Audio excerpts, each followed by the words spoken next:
Today, on a slightly late episode of The Grid, we are doing our blind photo critiques, where we have our viewers send in 3 of their best images and we critique them and we give them a truthful, honest critique. And it is not going to go as bad today as it did last time, which it was kind of brutal. But it won't be that brutal today. It's going to be actually good. Also, at the end of today's show, at the end, I have something special that we'll talk about in just a minute. But until then, we've got some really cool giveaways, lots of good stuff. We've got the Sell Your Gear buzzer on standby just in case anything crazy happens. And all this starts in just 23.2 seconds. Let's go! The Grid is brought to you by Platypod, the tripod alternative that is changing the world. Everybody has a Platypod. You should too. Go to platypod.com. Hey, look, Scott's back. Hey, I'm back. Hey, everybody. Welcome to a live episode of The Grid. It's around 1 o'clock East Coast. We had some little technical issues that delayed us a few minutes, but Face page. It's always the face it's the face page. It's the face page. Anyway, glad to have you all here with us today. It is Blind Photo Critique Day. We've asked people to submit, as I said, 3 of their favorite photos or their best photos, and we're going to give them a honest live critique. And maybe we should kind of frame that up with the reason why we do this is because as a photographer, a lot of your family members, close ones, friends, they're not going to give you the honest. I mean, they'll do a little bit, like, oh, that's okay, or oh, I like that, but they're never going to be honest about it. Yeah, they're never going to really give you an honest critique, and so we will. Yeah. And today we're going to do exactly that.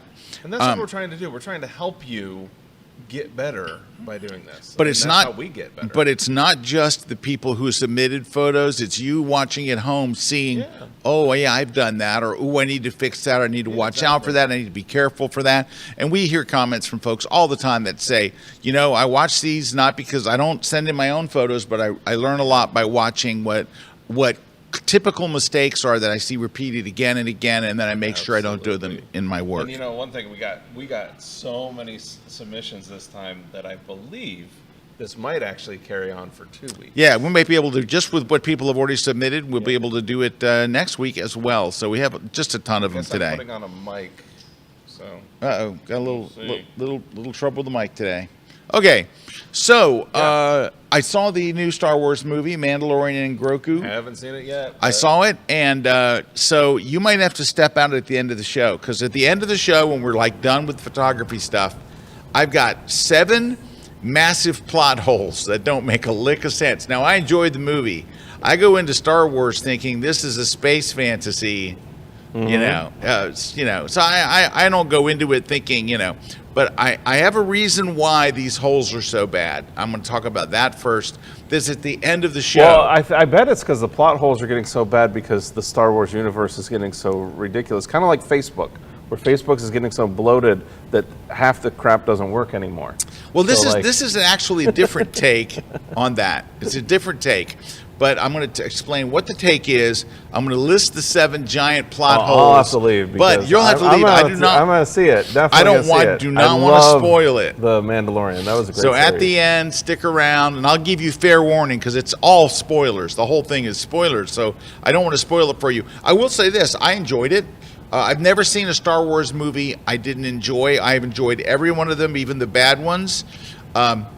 I even was reasonably okay with Jar Jar Binks. Certainly my least favorite character, but yeah, it wasn't the best, but it wasn't like people revolted over it. Much. Yeah, it's like they got over it. But anyway, we're talking about that at the end of the show. Looking for stuff to complain about. So if you want to stick around, I think you'll enjoy hearing what these holes are if you've seen the movie. All right. So we got prizes. Yeah, let's go. What do we got? Platypod mag holder, so we're giving that away.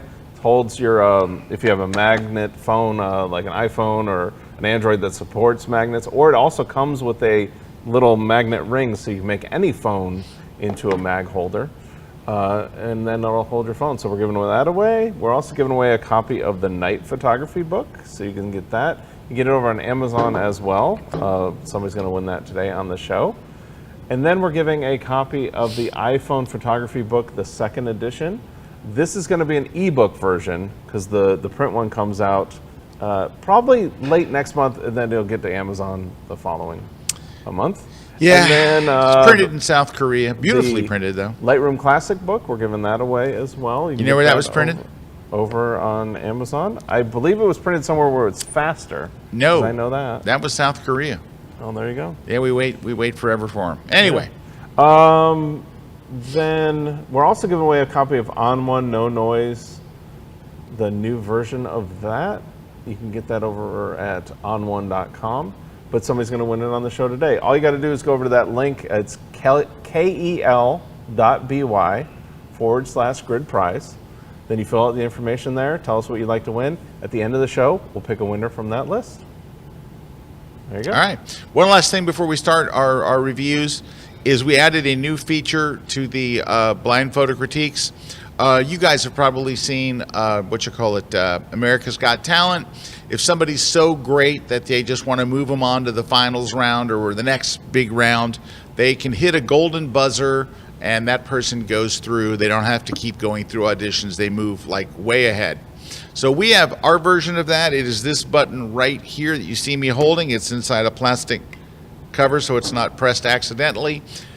If we come across someone's images who are so bad that we need to We need to be honest with them and tell them what other people won't. Sell your gear. That's the only reason. Sell I your hope we never gear. have to push the button. We pushed it twice so far, but twice, or I think it's only once. we pushed it when you weren't here. Oh, When you were out in New twice. Mexico, it got pushed. Yeah, I So, don't want to ever push it. I don't want to have to. We're going to keep it Yes. closed, but it is right here just in case that happens. And if it does happen, a lot happens here in the studio. Yes. It's quite a bit of.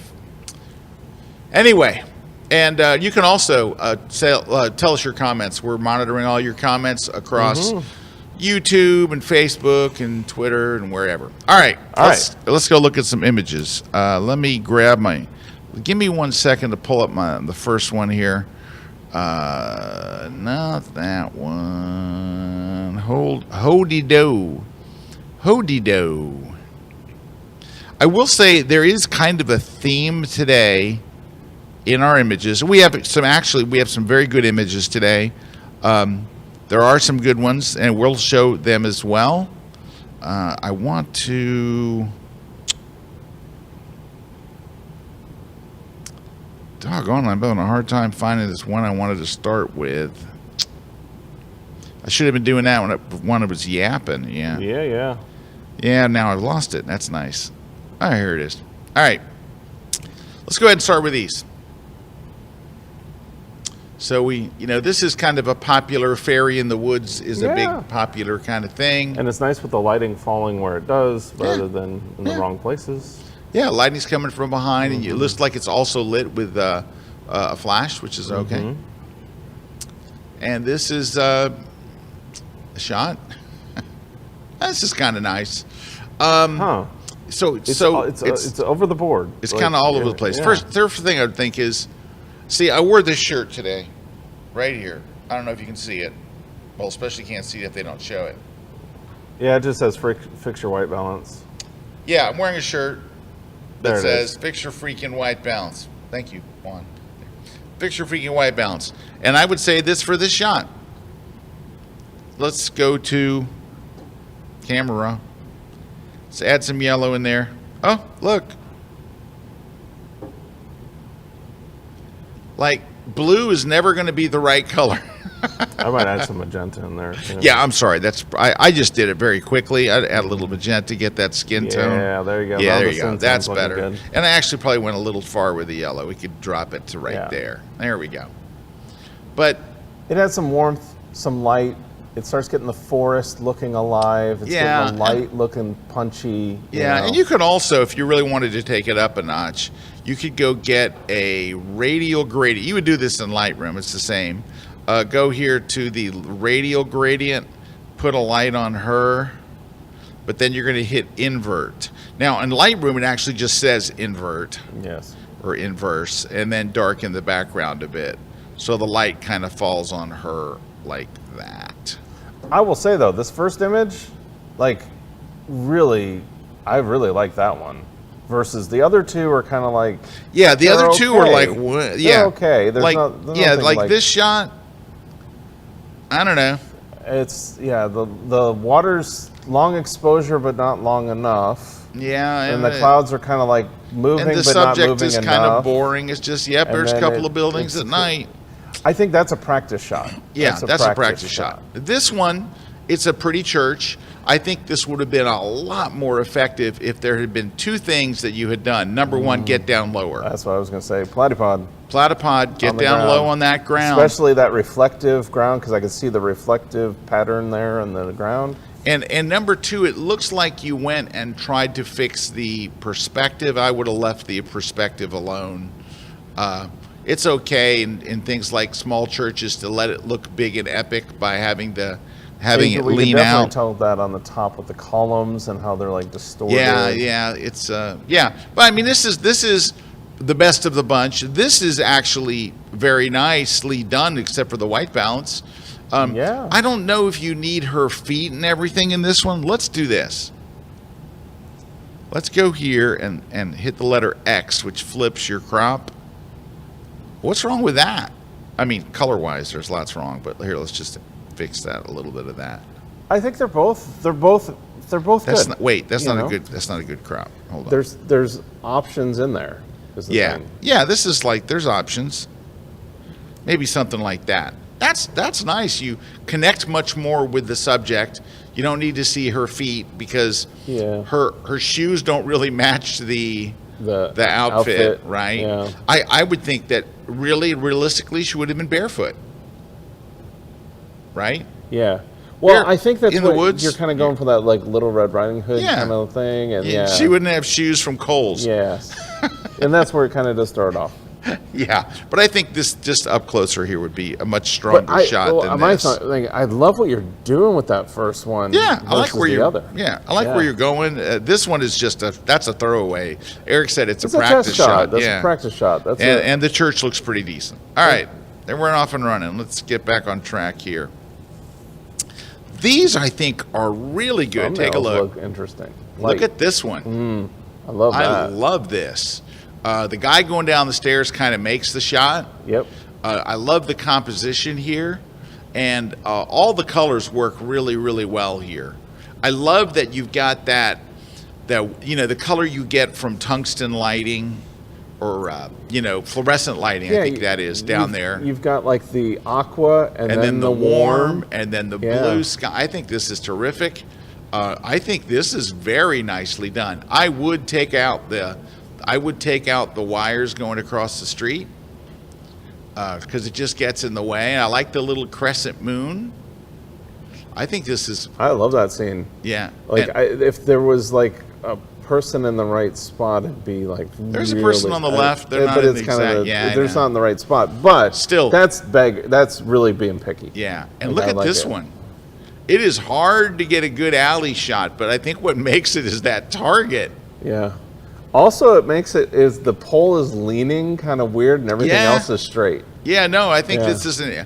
it is extremely hard to make an alley shot look good. Everything kind of leads you down to that the sign, but I just want to point out how good the post processing is on Yeah, these. the toning. Like the toning and the post and the color grading is very, very good. I think I these love are what terrific. you're doing, and love you know it. what I love too it. is they all look like the same photographer. Yep. It doesn't look like three random photographers, so that's pretty good. Let's take a look here. I think I'm going to have to open these in Camera Raw because I think one of these is very small. Okay. So this looks like a kind of a Key Westy thing, if I had to guess. Yeah. But I don't know. It's actually, it's not bad. It kind of reminds me of the other ones, but it's a little too touristy. Where the other ones didn't have a touristy feeling. They Well, it's had- also, I think that you could see in the other ones, they were composed in a way that led you. This doesn't lead you Yeah. much of anywhere. This one, I can only imagine, is a very old photo you took with film many, many years ago.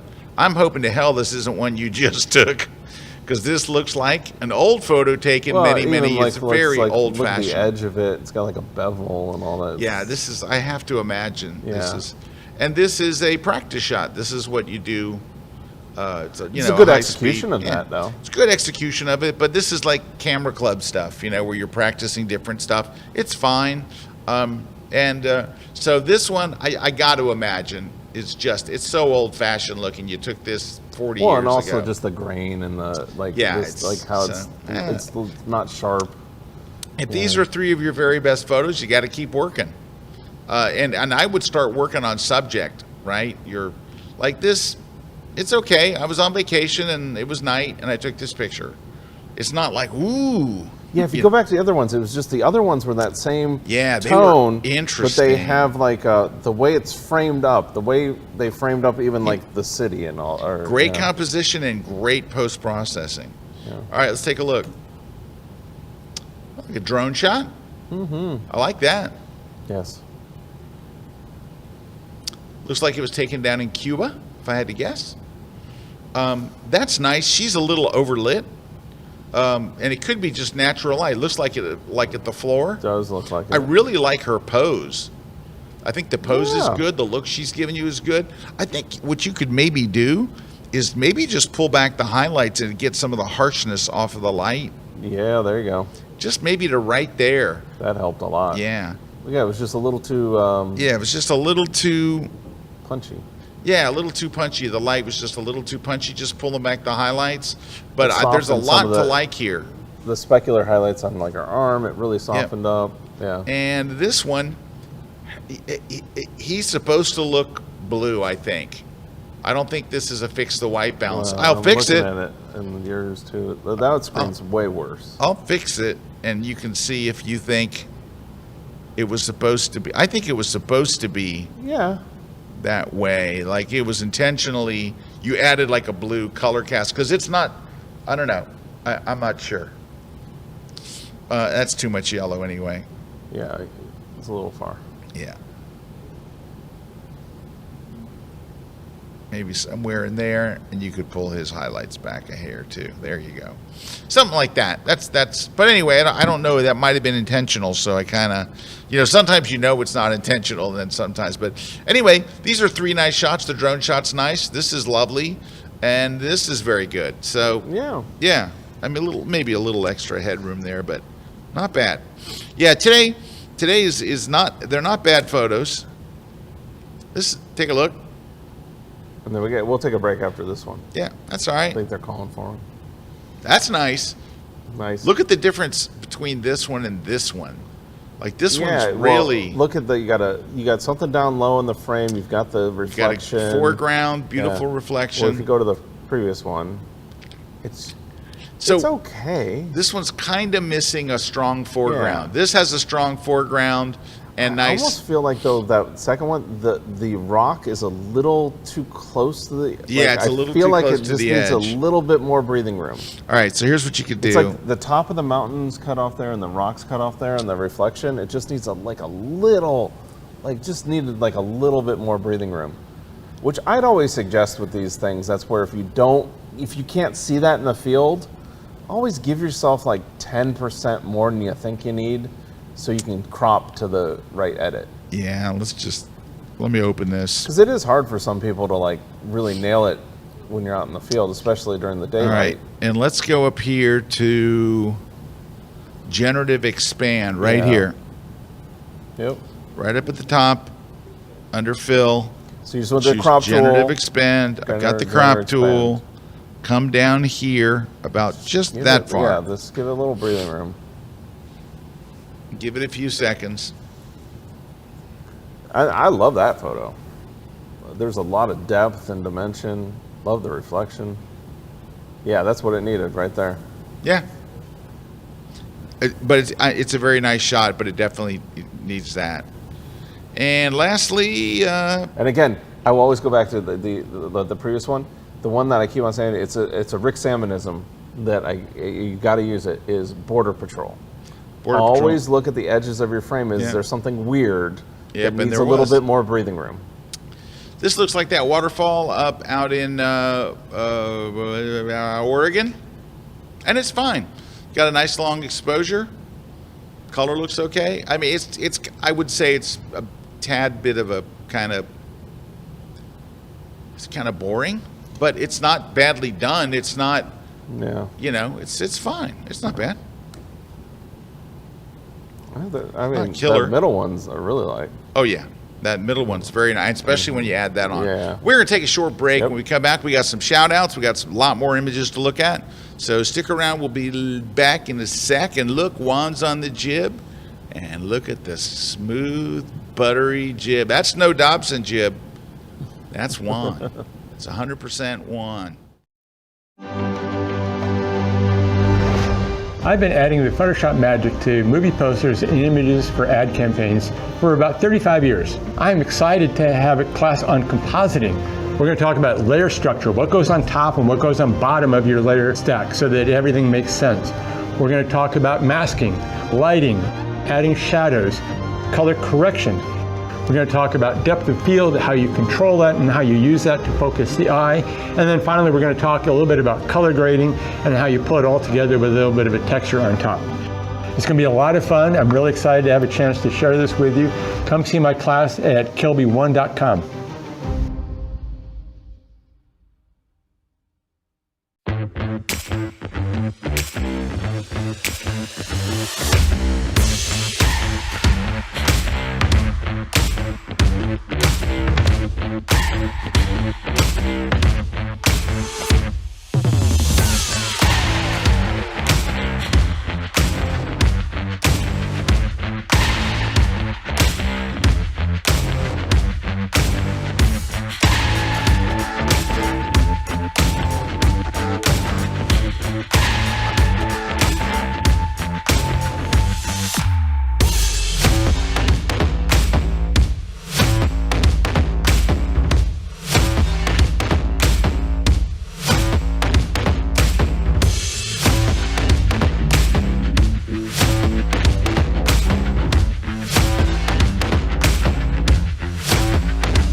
Hey guys, Frank Dorhoff here. Welcome in our studio in the Netherlands and welcome to a new class on KelbyOne. Do you ever wonder, like, how can we get more creative with our photography? Are you a little bit afraid when you look at those websites and you can see all those props and they are pretty expensive and you don't know what to buy? Why not start with the stuff that you already have? Why not get some, let's say, emergency blankets? Or maybe get a torch. If the light is too bright or too large, use a little bit of piece of cardboard. You will find out that in this class, you will look at your photography equipment in a totally different way. There are no more excuses. I don't have expensive gear. I don't have expensive backdrops. After this class, you will make the best of even an emergency blanket. Join me on this new class on KelbyOne to create great images with cheap materials that you can find in and around your house. And you probably already have a load of them that I'm going to show you in this class. See you online.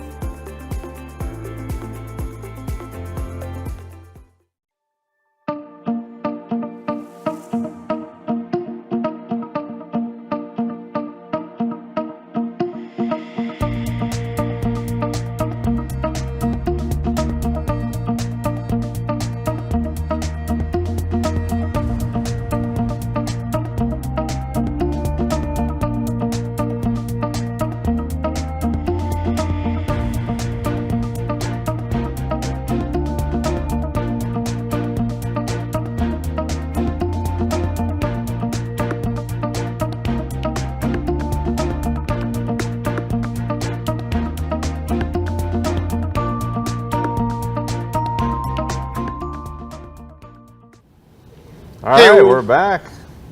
So we got some shout outs. So we got James saying hi from Phoenix. So we got Barbara saying hi from Southern California. Belinda saying hi from Tulsa. Hey, Belinda. Barry saying hi from Willamette Valley. Willamette Valley? I'm not sure about that one. Lori saying hi from Newfoundland. Cindy saying hi from Idaho. Stu saying hi from Long Island. Stu, baby. Diane saying hi from Georgia. Jay saying hi from Minnesota. Steve saying hi from Panama City Beach. Kristen saying hi from Illinois. Dave saying hi from very sunny Scotland. Terry saying hi from Texas. Sherry saying hi from Prague. Sherry. And then Jack saying, the first time I had my photos critiqued here, they absolutely crushed me.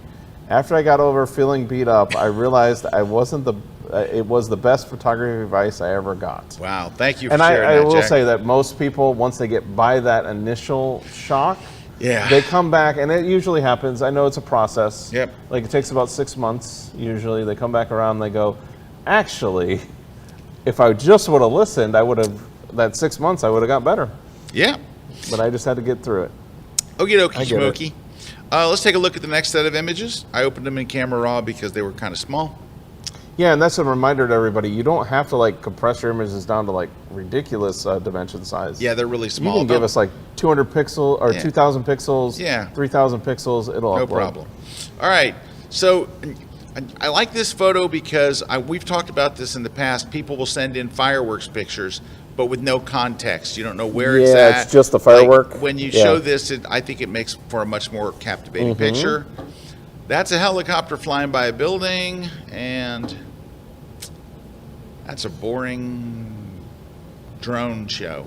It's like a drone show, but then like what you were just talking about, there's not enough of the context, and it doesn't make sense to show that. It's like the Yeah. bridge doesn't. Those drone shows, though, I'll be honest. The it's drone like shows are they're incredible incredible to see live. live.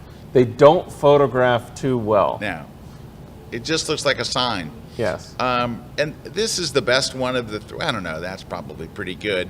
But you know what I would do? I would do something with that sky. Yeah. I would either darken it down, like I'd you probably could go, darken it. I don't know, let's see if we can go select sky and then just go ahead and send it to black. Yeah, just darken it down. Exactly. And then let me show you side by side.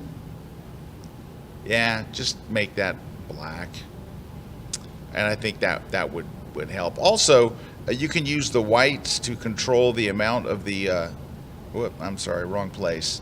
Let's go here Yeah, you're and on go to the mask. whites. Yeah. And then you can control the brightness of the fireworks. You can really make those fireworks pop. And we'll pull back the highlights a little because it's starting to blow out right in there. But anyway, I think you could just tighten that up. Oh, also, you know what else works here? Clarity. Clarity works nicely for fireworks and the water. Make it shiny, and dehaze will cut through some of the smoke and stuff. So you just tweak it a little bit there. But It still, just takes out like that muddiness that's going to happen. Yeah. Well, I mean, you got bright lights of the city, bright lights for the fireworks. You've got the haze in the environment from all those being at night and all that. that was all right. Yeah. All right, let's see what else we got. Got us a flower. It's pretty. Couple of them. That's pretty. Yeah, so this is nice, but these two things are distracting here. This and this.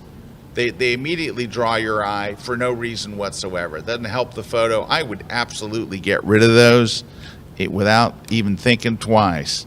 So go in here, get your lasso tool, and say, And I think, yeah, what Scott's saying is you're taking away from the star of the show. yeah, the star of the show is the flower, but you got these competing side actors here that are not helping your shot at all. There's even that one in the back. I know, I was just thinking that. I was going to think, I also might take this one right here and just get rid of that. And then hit generative fill, just give it a minute, and hit generate. And we'll give it a minute. I just did a post on this today. What you're doing here is photography. If you were telling me I'm doing this for a magazine, for a horticulture magazine, and I have to do photojournalism, you can't do that, right? Right. But photography, yeah, it's art. Sure, like we're just doing it for the art of it. That one's a little better. You're still gonna have some cleanup to do. Yeah, I got a little cleanup up here. This didn't clean up as well as I'd hoped. But we so can do it again, and I'll keep just on go refining right it. in here. Yeah. That's the issue right there. Let's just get rid of that. Well, there's still and then some you got stems left on the bottom of the oh yeah. But Okay, Yeah. yeah, I missed the stems, but yeah, you got a little bit of cleanup to do, as Erik said. But I think it's very pretty. You might as well get it happening. There you go. That's better. And then get the stems. All right. So there's that. The next one. This is nothing. I mean, quite honestly, it's just, yep, you saw them when they were there. it's not terrible. It's just there's not like something. It's not good. There. Yeah. It's not terrible. It's not like sell your gear time, but it's not the very last interesting. the last one, the light is really This one is nice. beautiful, Yeah. except for you got all these lines going through the bird, right? All the weeds or whatever they're called, right up to its beak and all. I just get rid of all that stuff. Just get rid of it. You have tools to get rid of this in no time. And otherwise, I love the light and the backlittedness and the, you know, and all the colors work together. It's worth just taking that junk out of there. You just, It's pretty. you have a bunch of distracting junk here. You have a bunch of distracting junk here, and you have kind of a meh. Okay, so the other thing is, this is where to wildlife photography and nature photography, the light and the color is very important. So see the middle one, while the bird's colorful, the whole scene is drab. And if you go to the last one, you go to the last picture there. The Beautiful scene is light. happening, It's beautiful. It's pleasing, and that's where wildlife photography is about patience. You have to go at the right time. You got to have the right atmosphere. And sometimes people just with wildlife, they'll go, "Oh, I got it. I got that bird." But it's like, well, if you got that bird in awesome light, it's always going to be 10 times better. Right. He's right. So It's the hard thing with wildlife. Yeah. I see it so many times in people's portfolio reviews with wildlife. Here's 3 shots. Here's the tree, the lake. That's kind of nice. I like the third one, even though it's a butt shot. It is a backside shot. Backside shot's not great. It's not ideal. Not ideal. This is kind of nice. It's you know, it would have been beautiful at dawn, and it's okay in the day. It's all right. I don't mind that one as much. Yeah, this is the best This one, one's, I think, of the that's 3. the best one. This one, Yeah, this one you're just wondering, hey, I wonder if you woke up early or stayed late. yeah. Either one of them would have been better. This one is just getting positioning on the. Is it a fox? Yes, I think so. Yeah, it's just getting a better position. I like the composition of this one and all, but it's just that, yeah. So, I mean, they're okay. Yeah. All right, let's take a look at this. Some concert shots.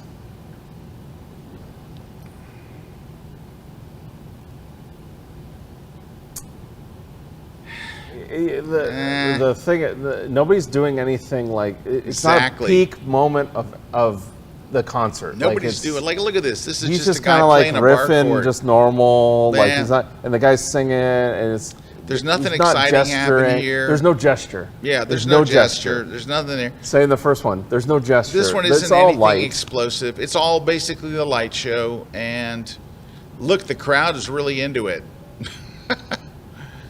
So, yeah, the crowd's all sitting down. That is probably the hardest thing with concert photography is you got to find the moments in there. Yeah, and these aren't, where I it's mean, a perfect yeah. position. Yeah, I'm sorry. So, Those- but that's you're not doing anything technically wrong. no, but you're doing you're not the doing the most important moment. thing wrong. You're doing The the most moment, important yeah. thing wrong. Yes. That's what the problem is. And that's what why I stress that in the teaching is that's sometimes where we'll see just the light or we'll see just, but we don't see like the gesture. yeah. Like we need the story. Yeah, it's got to be a moment, a much more exciting, interesting moment in the show. Oh, look at the All universe. right, let's There's a galaxy, There's Galaxy. Andromeda. Oof. It's Oof. A little cooked. Oof. Cooking it up. Yeah, I think this is we got some issues to work on here. So we could go to the first one where you're shooting the Andromeda galaxy. Actually, this one is pretty good. I mean, for Andromeda, you've got good color in there. You got good detail. You haven't like blasted too much with the stars, so that's actually probably your strongest image of them. This one, you've lost. You can see where the sky just looks like noise, right? And that's just you've got too much noise and then too many stars. You have to actually de-emphasize stars. And how do you do that? You could just the easiest way is just take out texture. Go to sky, take out texture, and that will lessen that. Yep. And then if you add clarity, that will make that Milky Way pop more. But you got to get those stars out. And the other thing is you've lit the foreground with a light that's kind of just lit that the car. Just the car and nothing and else. Nothing else. There's no detail. It's floating in so I have the air. no context. So we gotta let in more light. We gotta do something. No, there. they let more light in here, a lot more. So I know what you, amount. because I know what you did there. You did a blend, right? You can clearly see the blue hour blend. What you don't want to do is see the blue hour blend. I can clearly see you took one shot, and you can see how the edges of the frame. You can see the glow around the whole horizon and all these edges, and you can even see the clouds that were there, probably at twilight or sunrise, whenever you're shooting it. And that's where you're not blending it naturally. In fact, I'm gonna bet this is sunset because the light is being cast in the front. I've been to this spot. The light is being cast in the front of the house there, and then the rocks from the right, and that would be to the west. So you've shot a sunset twilight shot and then blended it in with the Milky Way. And then the same thing with your Milky Way. You see how there's a bunch of stars, and you can kind of de-emphasize those, bring out more of the Milky Way detail. And because there's so much texture in the sky, and then that competing also, you have tones that are wrong. Your sky is black. You see how it's black, jet black, and it's warm. And then the whole foreground is blue and purple. Like, you gotta match those things. Like, that's, if you're gonna get into blending, very important. And I have classes on that on KelbyOne, to kind of help you out. But you really, however, from a technical perspective, you're getting the Milky Way, you're getting the foreground. It's more your editing that you gotta work on. Yeah. Yeah. All right. Well, you know what to work on. Yes. See what we got next.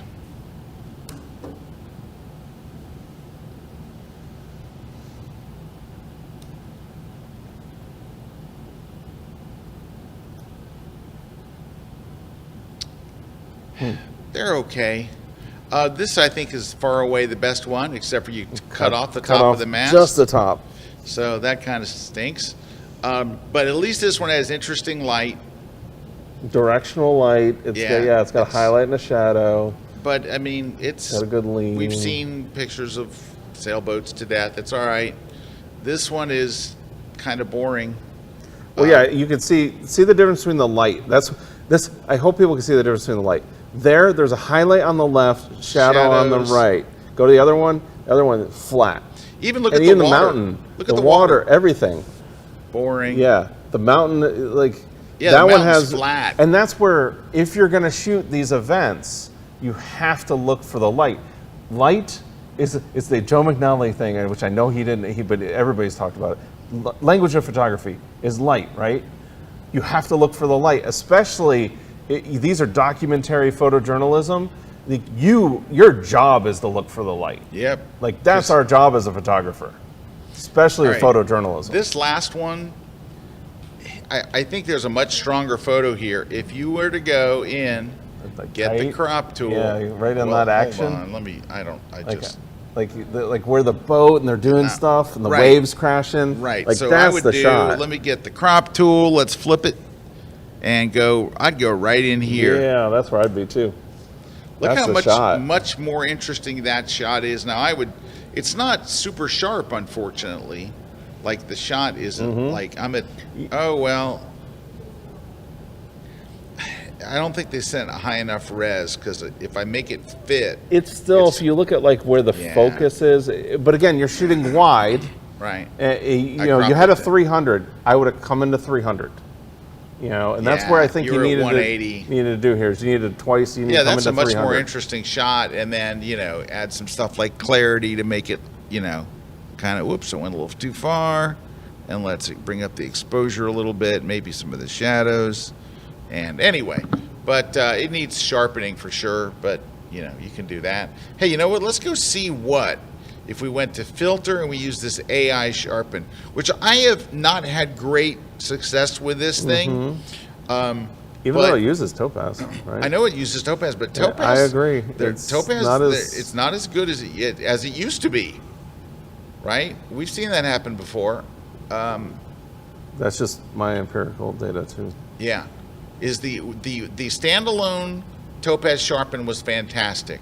Then they built it into their other thing, and it's not as good, and the one in Photoshop is not as good. I've had it do, let's do a before and after. Yeah, it helped. Yeah, it helped. Yeah. But it doesn't. You can tell where things are just not sharp. But again, go to your raw file, zoom in, and then sharpen. But it's much more interesting when you're in tight on that. So they're all okay. But my you got key one there good one in there.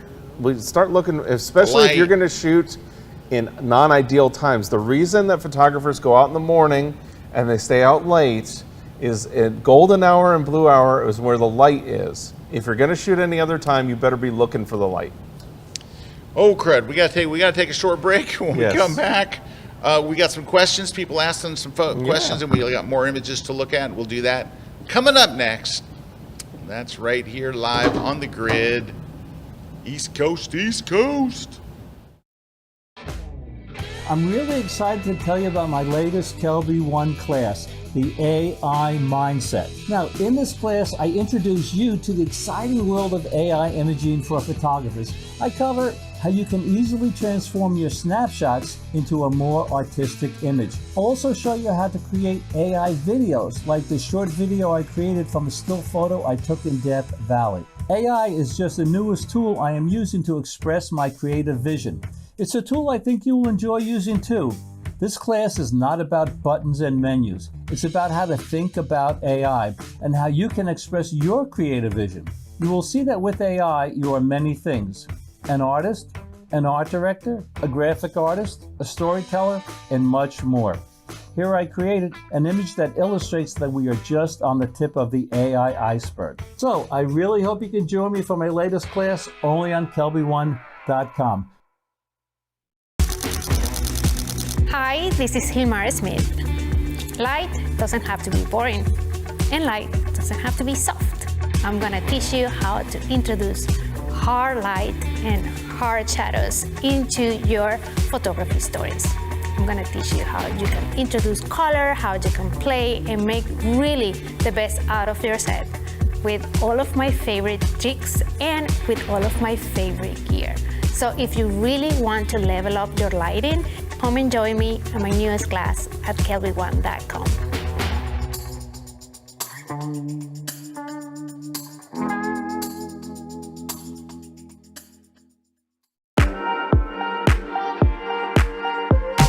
Hey, I'm Jeff Leinbach. I just finished recording my latest class, A Practical Guide to Picking the Right Lens. I'm here with a bunch of lenses, and we have a great class for you. We talk about different varieties of lenses, different types of lenses, some lens features that you may not have heard of. We even talk about specific lenses for specific uses in photography. For example, if you're a landscape photographer, what are the best lenses to use? If you are an architectural photographer, what are the lenses that I want to make sure that I'm looking at? Those are the things that we're going to talk about in this class. I also have a handful of quick tips that might help you take care of your gear and make your gear function better as we go along. So I encourage you to join me at KelbyOne.com.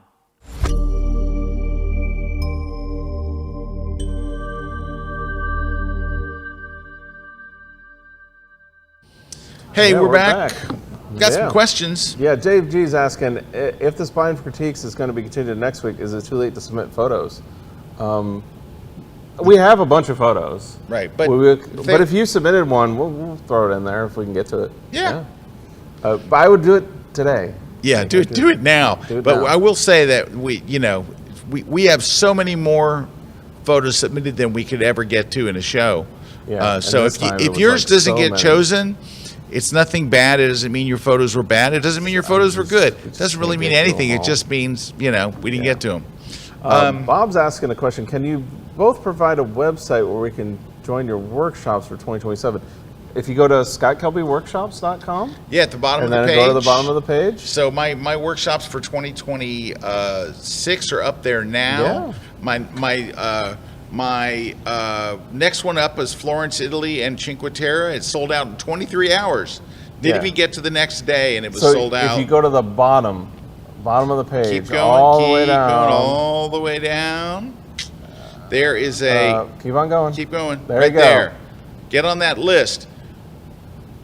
And then the next one I have coming up is in September, and we're working on it right now. We'll be releasing tickets shortly, and that is for the Belgium workshop. So I'll be doing a Belgium workshop in Bruges and Ghent, and we'll be doing probably a day trip to Amsterdam as well.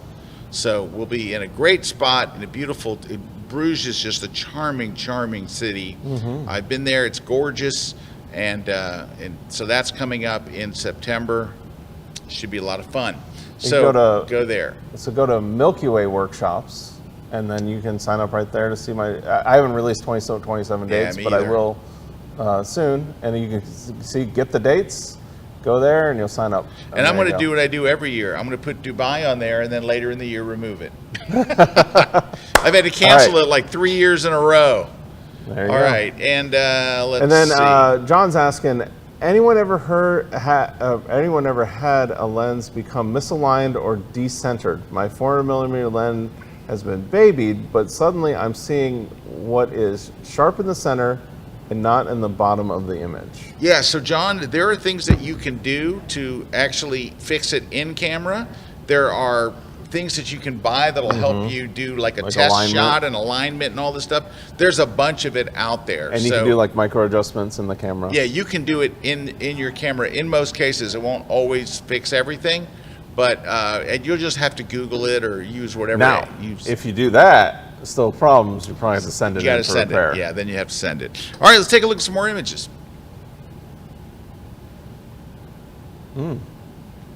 That looks like the cover of a travel, like a guide, right? Yeah. This I think is really good too. Yeah, I love what you're doing. This one's okay. These two, fantastic. I think this looks like a commercial shot. I think this one's really good. Yeah. This one, it's all right, but it's completely out of context. Like these shots are so good. And like this one looks like a completely different photographer took it. And I think it's just, I know what you're going for. You were going for a third one that's kind of, but then it's also where the motorcyclist is in position compared to the other ones. Like, it's just not as strong. Yeah, it's just not like it looks like a completely different photographer took that third shot. Yeah. I would never guess that this person and this person were the same photographer. Never. Yeah, so. Yeah, but I like what you're doing. I love what you're doing in 2/3 of your shots. All right, let's take a look here.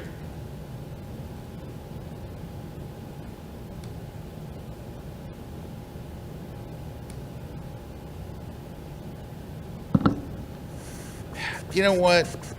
I'm just going to say it. Say it. These are boring.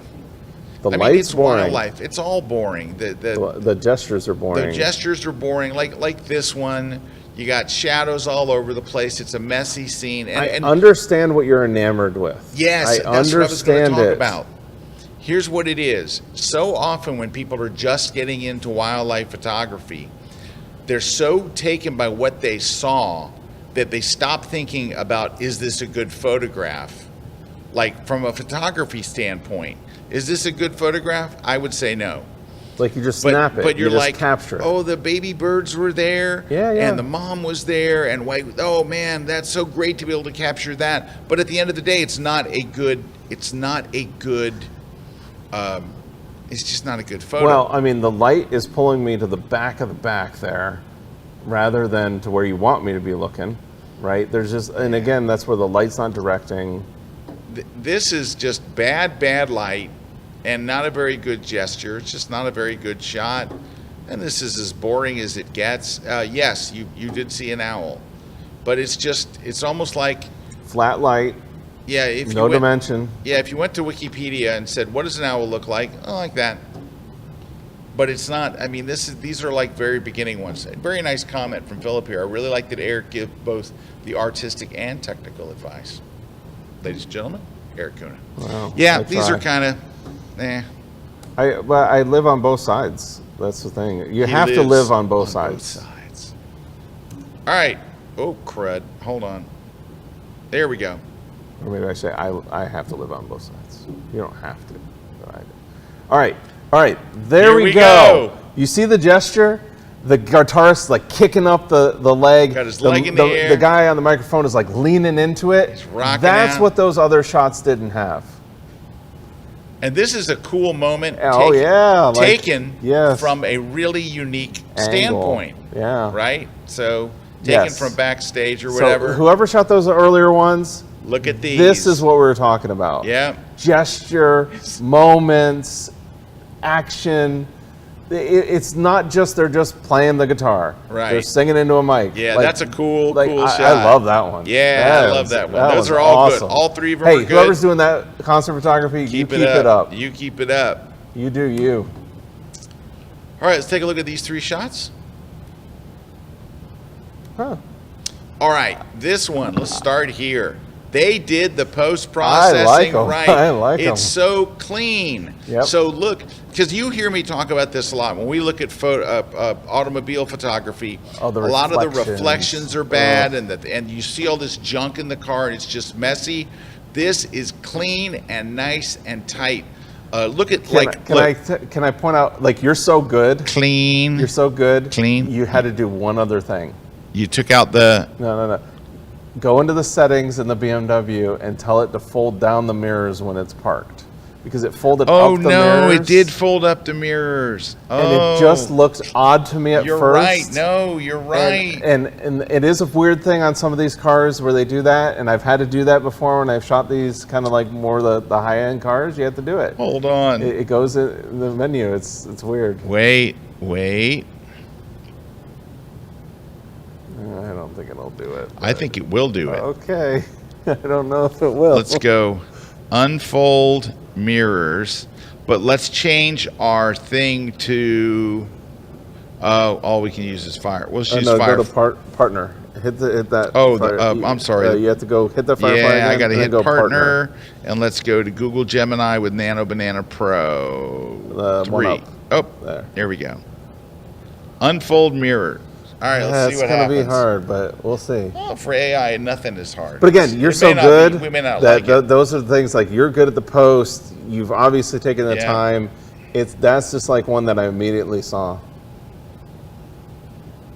Because it looks off. Let's see if it unfolds the mirrors. Huh? Oh, look at that. That's what it needed. There you Yep. go. Unfold that mirror. All right. That's pretty good. That's That is that's a scary good shot. good. That's scary The good. next one over, I just like this a Yeah, lot. that's graphically just perfect. Great colors and you know, that's nicely done. This one, it looks like a composite, and the car has kind of lost a little bit of its realism. Now, maybe it has a wrap on it that is Like a matte wrap. matte, Yeah. but It something probably does. doesn't look real here. It doesn't. It looks like an illustration. I think it needs a little bit more of like a vignetting or bringing you in, or kind of Something. like the cohesive. But on the other hand, we're being super picky about this. Yeah, this is a no. Okay, This yeah. is a Don't great get me photographer. wrong. This is a terrific And photographer. they're doing the post right, and Yeah. they're cleaning stuff up. But overall, if I looked at it, I would assume it was an illustration, not a photograph. Yeah, it's starting to get into a 3D render, I think, of what you're talking about. Yeah, like a 3D render, yeah. So it looks a little. It looks a little too perfect. It looks a little too like, and I'm pretty sure, looking at what you did before, that it's not a 3D render. No, I don't think it is either. Yeah. It's certainly composite. So you have to almost give yourself some levels of imperfection So it and looks some real. levels of like realism, so it doesn't look. And I think Yeah. that's where you're at. You're kind of like, for example, I know that's real because if the mirror wouldn't be folded in if you had fake, like you wouldn't have Right. done that. But I can understand why it did that. But yeah, that one looks like an illustration. But these are terrific, and it's a very good photographer, and they're doing nice stuff. So Yeah. keep up the I good love what you're work. doing. How are we doing on time? All right. Oh, we already saw this one. Hold on.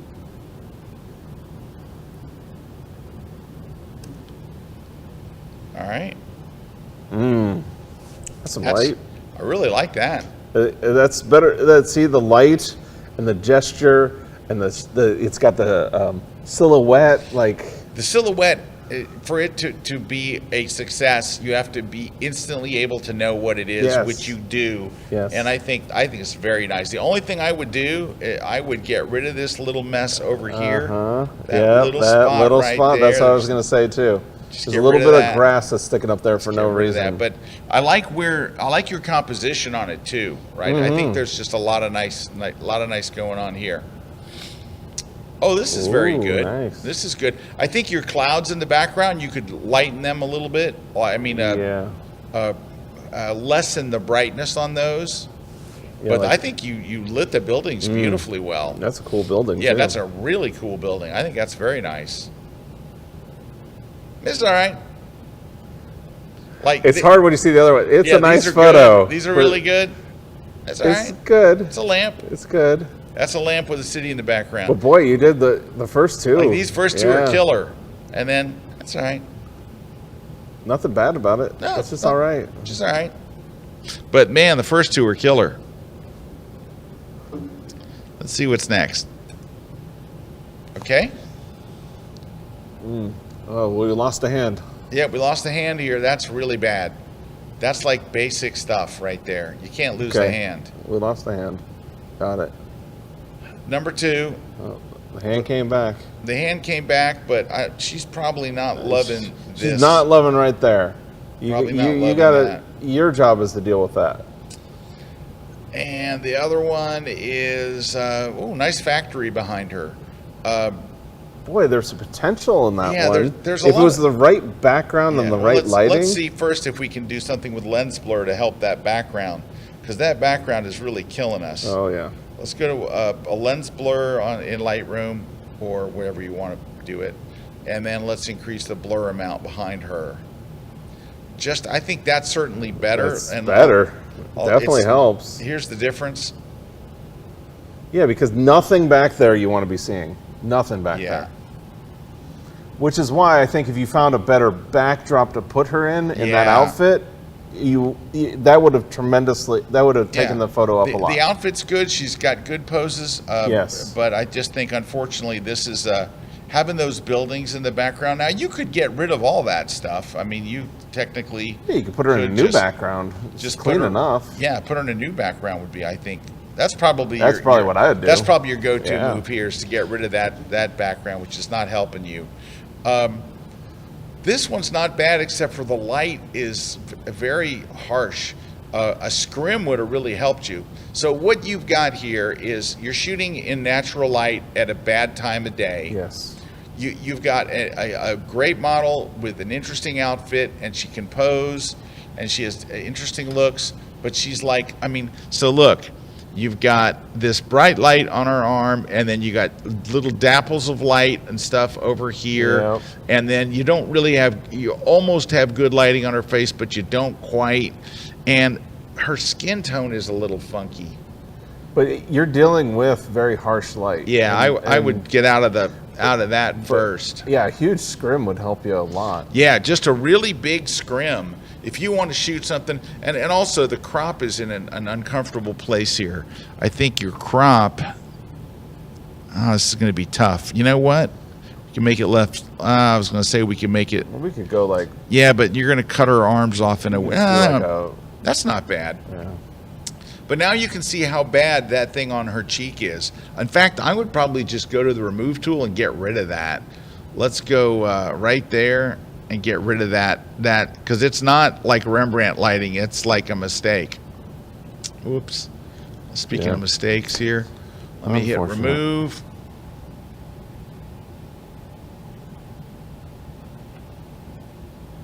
Oh, it added Rembrandt lighting. Oh yeah, look at That's that. not exactly what we wanted. That's at least better. Yeah, I used the remove tool to actually remove it, but it didn't remove it. But the point here is that's where, from the technical This over perspective, here, your lighting is your lighting's what's driving against you here. Yeah. Yeah. I mean, and even there, the background became simpler because you zoomed in and had more the bokeh because you're zoomed in. I just think a lot of it's picking a better background and getting diffusion on your lighting. Yeah, she also had some blue in her. Yes, she does have some blue. If you look at her dress, and when something is supposed to be solid white or solid black, it's usually pretty easy to see if there's a color cast in it. So let me add a little magenta here. Her skin tone should come around. But I would also drop the highlights. Unfortunately, all that dapple light, you know, it's just, unfortunately, I would do this shoot again if I were you. Yes. I would get the same subject. I would go to a background that is better.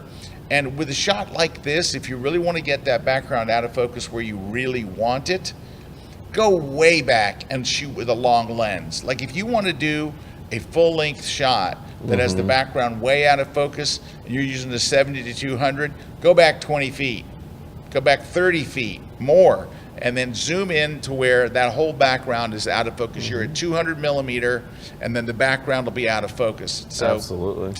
So anyway, there's a And lot that of first potential one, there. the first one, definitely look, if a hand goes out of the frame, Yeah, on that then first one, that's the a hand's just goner. like amputated.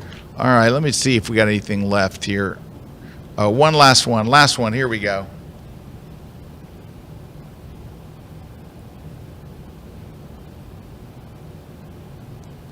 These are kind of nice. You're going for a very bright, punchy look, which is fine. I don't like the shadows behind her on the couch, but you can get rid of that with, you know, generative fill will get rid of that. The lighting is a little flat on her. I'm assuming you want the shadows because she's against the wall here, but here the lighting's just a little flat. Like her face is completely evenly lit. I think what you have is too many lights.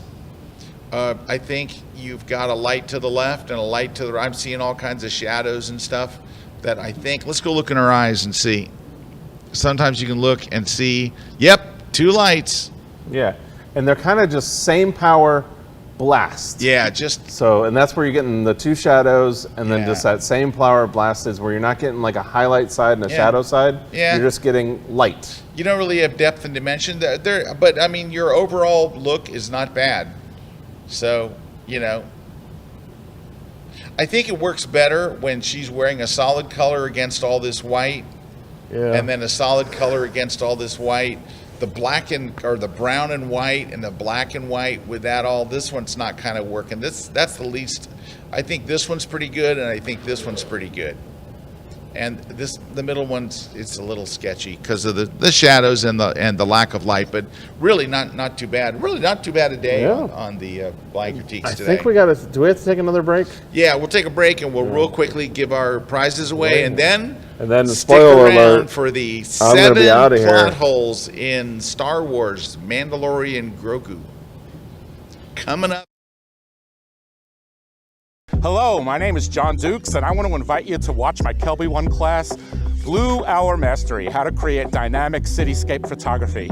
You're going to create photos that are going to impress everyone you show. People are going to get that wow effect. We're going to learn how to scout the location, what Blue Hour is, all the different levels of twilight that you could shoot your photo in, camera settings. We're going to talk about gear. We're going to talk about how to take that photo from being a snapshot to a gorgeous cityscape image that you're going to want to hang up on your wall. So come join me at KelbyOne.com. We're going to have a lot of fun.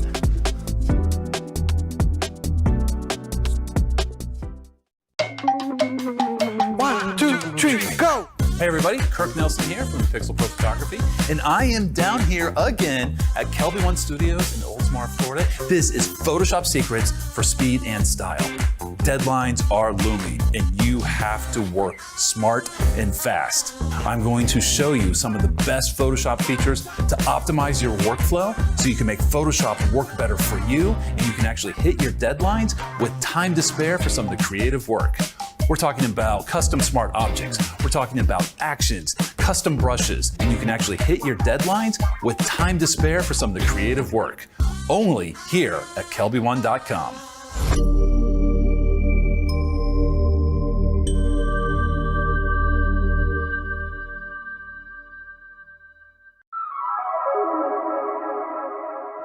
This is New York City. My name is Ali Rajabi, and welcome to my class, Street as a Studio, Seeing Light, Form, and Possibility. Every corner here holds something unexpected, a flash of light, a shadow, a gesture, a color that only lasts for a second.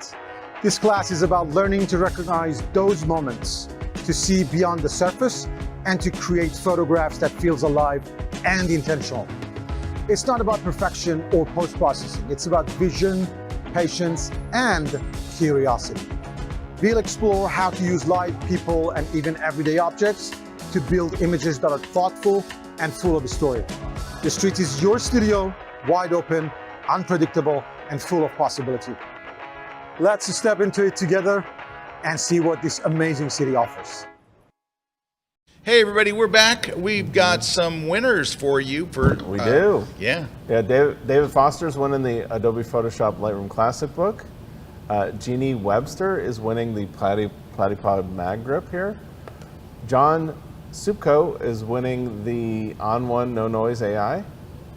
Philip Columbus is winning the iPhone Photography book, the ebook. And then Michael Buckman, hey Mike. Mike! Is winning the Night Photography book. So, written by Mr. Erik Kuna himself. Hey, you know, the nice part is you don't have to contact us. You already fill out the form. We'll send out your prize. We know who you are. So there you go. All right. I got to leave. See ya. Eric's got to leave. Hey, we never got to push the button today. I'm glad. That's a shame. I never liked pushing that. Yeah, no, it wasn't that kind of day. Yes. Right.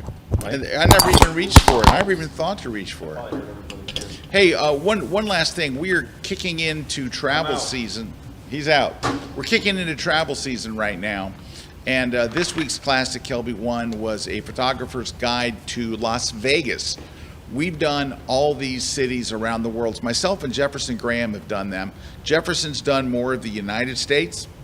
He's done like San Francisco and Los Angeles and Las Vegas and Route 66 and all that.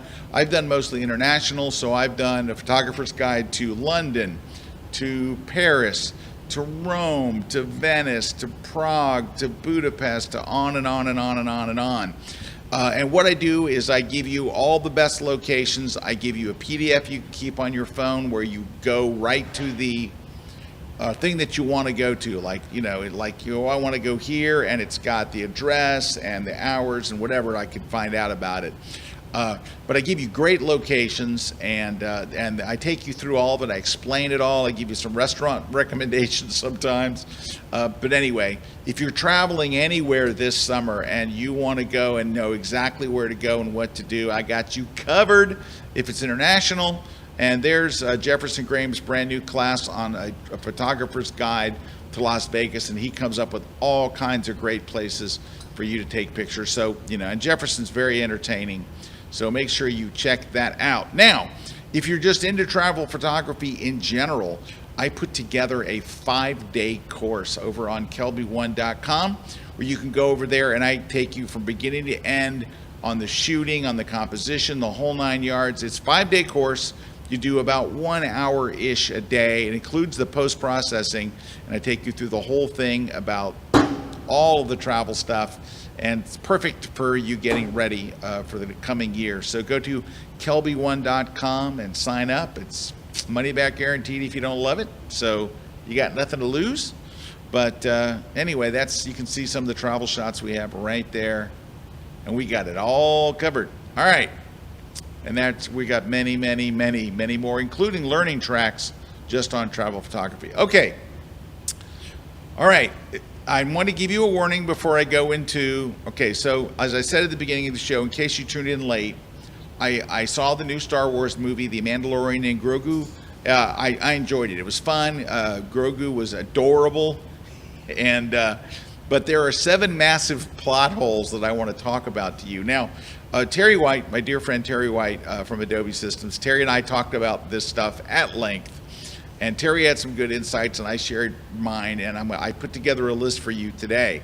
So, you are about to learn spoilers of the movie. If you have not seen the movie, log off now. Don't watch what I'm going to do, because it's major spoilers I'm going to tell you, and it will impact how much you enjoy the movie. I want you to enjoy it, because actually I'm not a Star Wars super fan, but I've been a fan. I saw Star Wars when it came out in the movie theater originally. That's how old I am, which is 106. Anyway, but I've seen all of the Star Wars. I've seen the Mandalorian TV show, of course, and many of the little spin-offs, but I enjoyed it. But, all right, last chance. Here come the spoilers. All right, let me get my list in front of me, because I gotta go through my list. I got my 7 things. All right. Here we go. So, The Mandalorian gets captured. And he's taken to the twins, right? The twin Hutts, taken to the Hutt's lair. And of course, what they want to do is humiliate, embarrass him. They take off his helmet. The Hutts are holding the helmet, and they talk about the helmet. This helmet is priceless. Mandalorian steel, it's so rare, no one ever gets it, it's priceless. They talk on and on about how much this helmet is worth. This because it protects the Mandalorian, but how much it's worth and how rare it is. They basically throw him in a pit, right? To fend for himself against Big Snake. And at some point they go, hey, let's just throw it down there. And they take his helmet and they throw it into the pit. You just spent 5 minutes telling us how valuable it is. Then you're like, it's priceless. You know it's going to help him, but he's going to die anyway. But anyway, you throw it in the pit. That's like saying, I have this box full of gold bars. Let's just throw it down there. That's kind of stupid. Now, besides that, while we're here in this is number one, while we're still here, they did a James Bond death scene. Instead of just taking you got all these guys with guns around, instead of just going, yeah, it's time for you to die, boom, you're dead. They had to do the whole thing where, let's drop him into a pit and surely he'll die down there. Like, I'm sure that snake thing will kill him, you know. They never just kill him. You got all these guys with weapons, you have him handcuffed, he can't get away, boom, you're dead, I killed the Mandalorian. That's number one. All right, number two, this one really threw me for a loop. So you got Rada, who's the big slug, right? He's one of the Hutts. So Jabba the Hutt, remember, let's go all the way back to earlier Star Wars. We introduced to Jabba the Hutt. How does Jabba talk? Jabba talks like this. Mandalorian. Right? Why does he want C-3PO? He wants them to give him C-3PO because C-3PO can act as an interpreter. He doesn't speak English. He's Jabba the Hutt. He's speaking whatever language the Hutts speak. Let's fast forward to this movie. We go in and there's the twins, the Hutts, right? The twins are there. The twins speak the same thing. I don't know what they're saying. Mandalorian. Right? Then you find this kid. The kid speaks like he's from San Diego. Hey, what's going on? Are you here to kill me? What's happening? Hey, let's go this way. What the hell is that? You just decide your kid's from San Diego? The Hutt, is he called Rada from San Diego? He just sounds like a dude. He just completely sounds like a guy. They could have done the same thing. He speaks in Hutt and they caption it. Or they could have explained how he learned English when he was at San Diego High. Or maybe he was in the movie Top Gun, because a lot of it was filmed in San Diego. I don't know. That's number two. Number three is another Rada thing. At some point, Rada, who was an immovable object, right? He moves like, he doesn't go anywhere. He's been in jail, right? The Hutts, if you ever notice in their palace, they never move. They're stationary. They may walk a few feet to look over the edge, and that's it. He jumps in a car and drives it at high speeds like he's a Formula One driver. He's moving things, missing stuff. When do you think Rada was driving in a car and learned how to drive like an F1, like a Formula One driver, missing these things and just, come on. He's been in jail. He's been in number three. That was number three. Number four. Do you remember when they captured the Mandalorian? He's coming in to the Hutt's place. Then ships come out and escort him, right? And then they bring him in, and then all these turrets are turning as they're like, we're watching you. They're like, it's a highly protected fortress. Nobody can get in, right? So he comes in, and then later somebody else comes in, and they escort him all the way in. the bounty hunter, escort him all the way in. But later, the Grogu and the other little repair guys, they take their ship and they just fly right in.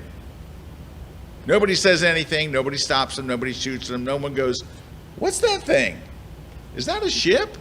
Why is it flying? Let's just let it go." It just comes in and lands. No biggie. Number 5. So the Mandalorian's getting fixed up. He's laying there. They spend an awful lot of time, I think, on Grogu basically nursing him back to health. I don't know if we needed that long and all that we're building this thing. That's not the issue. He gets up and he's like, "Oh, there's my blaster." Where does blaster come from? There it is on the floor. I had it on me all the time. All of a sudden his blaster is back, and you see him in the very first scene putting his blaster in his holster without any explanation of where it came. It just materialized, and I put it in there. All right. Number 6. Essentially, most of the time, Grogu is useless. He has the Force. He sees the Mandalorian getting his butt kicked by numerous people, and he's like, nah. Picture this. Mandalorian is down in the pit at the Hutt's house, fighting the big snake. Grogu is there. Number 1, Grogu could have done his thing, moved the helmet, and sent the helmet down there. That would have made a lot more sense. He stole the helmet from the Hutts and he gave it to the Mandalorian for protection. But Grogu does absolutely nothing. Grogu could have stopped the snake. Grogu could have taken the snake and slammed him in the wall until he died. Grogu just goes, "Oh yeah, he's in big trouble." Grogu, throughout 90% of the movie, watches bad things happen to the Mandalorian and never lifts a finger. He rarely, it's like, come on, do something. All right, last. Well, I got 2. I got 7 and a bonus one. Sigourney Weaver's character is basically completely pointless. Number 1, she was totally miscast.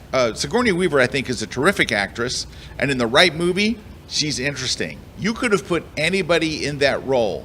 We know nothing about her. There's no backstory. There's no lore. There's no nothing. It could have been you could have taken Ron from our IT department, who Ron can act, and just have Ron do it, and it'd have been absolutely no different. It would have changed the movie in any way, except for Ron probably would have got some cool stuff to bring home from the set. But outside of that, there's nothing there. It's just, why Sigourney Weaver? She adds nothing to it. She's miscast in the role, and it's just a meaningless role anyway. She adds nothing. She brings nothing to it. Just hire anybody to say, hey, to yell at them. The last one is a weird one. This is the bonus one. A major thing that's wrong in this is that there is no main villain. The villain keeps changing throughout the thing. There's 3 different villains that happen in this thing, right? There's the twins are a villain, and then there's the other guy. It's almost like you just took 3 TV shows of The Mandalorian, and you went 1, 2, 3, and you put them in and said, yep, that's our movie. 3 different villains. None of this stuff kind of... It's like, generally you have a villain. Like Darth Vader is a villain, right? And they just kind of hang out. Now, that's not unprecedented in the lore of Star Wars. But having 3 villains and no main character that you're mad at or you ever really care. We're never really mad at anybody. We don't really care about it. They're not on screen long enough for us to care. So anyway, in short, those are my things. I did enjoy the movie. I still think it's fun. It's just... But let me explain why. I did tell you I would tell you why this stuff upsets me and other people, like Terry and other people. They go to such ridiculous lengths to make everything look so real. The way the jets take off, and anytime they're inside, not jet, or spaceship, anytime they're in a spaceship, there's all this incredible detail, and they spent tens and tens of millions of dollars to make everything so realistic, right? All this stuff and the sets and everything are so realistic. And then they get to stuff like, oh, let's take the helmet and throw it in there. Like, nobody was reading this and said, there's got to be a better way to get in the helmet than the people that just said it's priceless, throw it to him. You took his helmet and you're like, oh, there you go, bad guy, here's your helmet. Like, nobody really thought of that. Nobody thought about the other spaceship flying into the huts and said, we'll just leave it. Like, that's what drives me crazy. You spent all this money to make it realistic, and then you have giant gaping holes that could have been easily fixed if an intern had watched the whole thing, and the intern goes, where did his blaster come from? Stuff like that. That's what drives us crazy. You go to ridiculous lengths to make it realistic, and then you have writing that just doesn't keep up with all the other tech. And that, my friends, is my 7 plot holes. And I don't know if anyone's even watching at this point. It's probably just me. Erik's left. He's probably having lunch. And it's just you and me now. I'm going to press the button on myself. No, not this time. Thank you guys for watching. Thanks for sticking through this craziness at the end. And let that swirl around in your head there. Just take this helmet, throw it back to him. It's priceless.